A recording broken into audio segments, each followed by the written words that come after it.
all read something daily. News, captions of social media posts, magazines, articles. Then why dedicating a proper 15 minutes or 30 minutes session to reading every single day has so much importance? Hello everyone, this is Anjali and welcome to the second episode of Reading 101, which is Why Read. So there is an unbelievable long list of reasons as why one should read daily. So I'm going to break down this video into three parts. One is about a research that I have done and I found some amazing stuff. Second, all the reasons as to why I read and why I suggest people to read. And third, why am I creating this video after the first video, like how to start reading, and then I'm telling you why to read. There's a special reason, so hang out till the end and let's just dig into it. When I was researching about why people read and why people read fiction specifically, I came across a TED talk which is delivered by Rita Carter. She said that fiction is a very useful and most important form of reading. She said that fiction improves so many abilities in us, and fiction is the best workout you can give to your brain, and you believe it or not, your brain needs the workout. So the more you work it out, like the more you read fiction, the more you understand characters, the more you empathize with them, and more empathetic society we have. Yes, reading fiction not only has benefits on an individual level, but has a collective benefit for all of us. Reading fiction also improves our intuitive abilities, and all these things are backed up by science, so I really recommend you to go through her TED talk. I have given the link in the description. Do check it out. When I was reading articles on why one should read, I came across an article by inc.com. It says that reading fiction can help you be more open-minded and creative, and that is really true. When you're reading fiction, your creativity definitely enhances because it opens a whole different world for you. It opens so many different worlds for you, and it gives you an opportunity to think differently. Enhance your creativity, improves. I mostly read non-fiction, so my reasons to read books and reading in general is going to be like that. And in non-fiction, I also prefer to read articles by entrepreneurs, scientists, and so many people like who have achieved something and to whom I admire. So my reason goes like this. The number one reason is reading is a food for brain.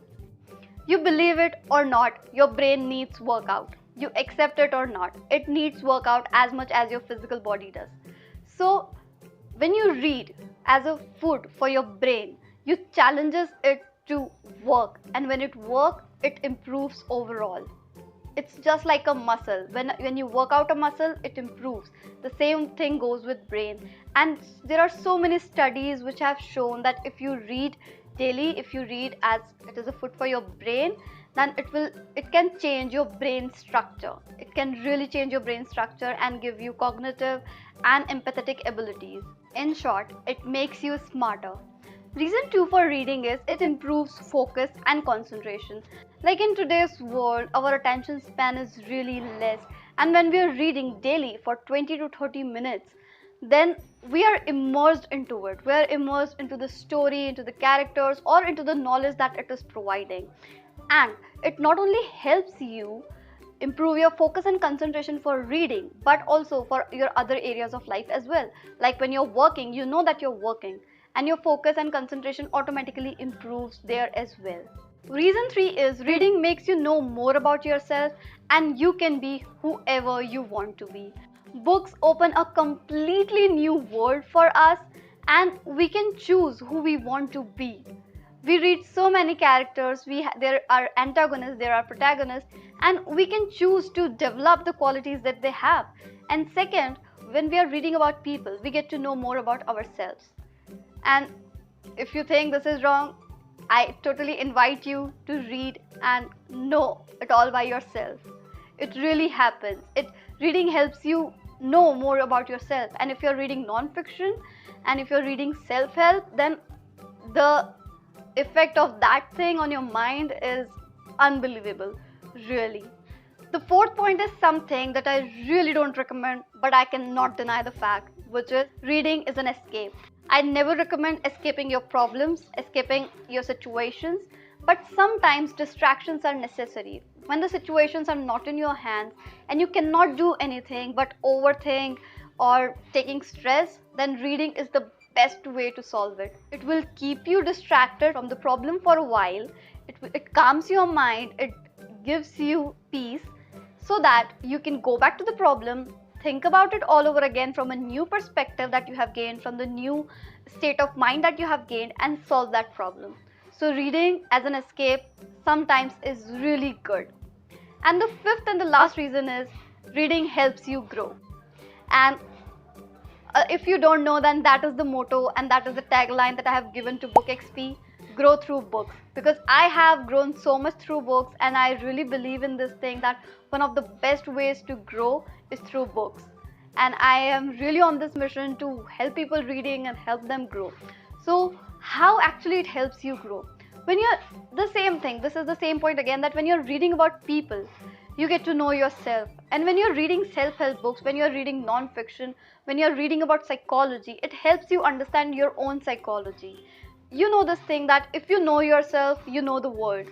I have read or heard this thing somewhere, and I think this is true. If you understand your own mind, if you understand how your mind works, if you understand what is your thinking pattern, you may be able to understand what other people are thinking. So it's the same way. When you're reading about them, you get to know about yourself. When you're reading about different psychologies that people have suggested, you get to know about yours as well, and you can even change it. So you can definitely grow through books. It is a choice. There are so many other reasons as well, and I would love to know that if you're reading, then why you are reading and what is your reason to read. And I know that the list will go on and on and on, but the basic thing is that books, when you're reading books, it creates a cognitive engagement, and that cognitive engagement helps you improve all the other things that I have told you: intuitive abilities, cognitive abilities, empathetic abilities, and many, many, many more. So just read. And how to start reading, I've already created a video on that, so do check it out. So now the reason why I created this video after I told you how to start reading. On the video how to start reading, I got a comment from Anshuman Patel. He asked me, why should I read? And that really hit me. Okay, I thought this should be the first episode of Reading 101, and how to start reading should be the second episode of Reading 101. And okay, it's done. Let's create why read. So that's why I created this video, and I would love if you comment such valuable things like this, because it will really help me and it will really help you. And Anshuman Patel, thank you so much for commenting. And here's your answer in this video, and I hope that you all get the answers as to why one should read, and now you will start reading. I really hope this thing. And is there anything that I can create for you, and is there anything that you want to know in this Reading 101 series? You can comment that down below, and I would love to help you, and I would love to create videos on that topic as well. That's it. I hope that you have gained something from this video and it helped you, and happy readings. Bye bye.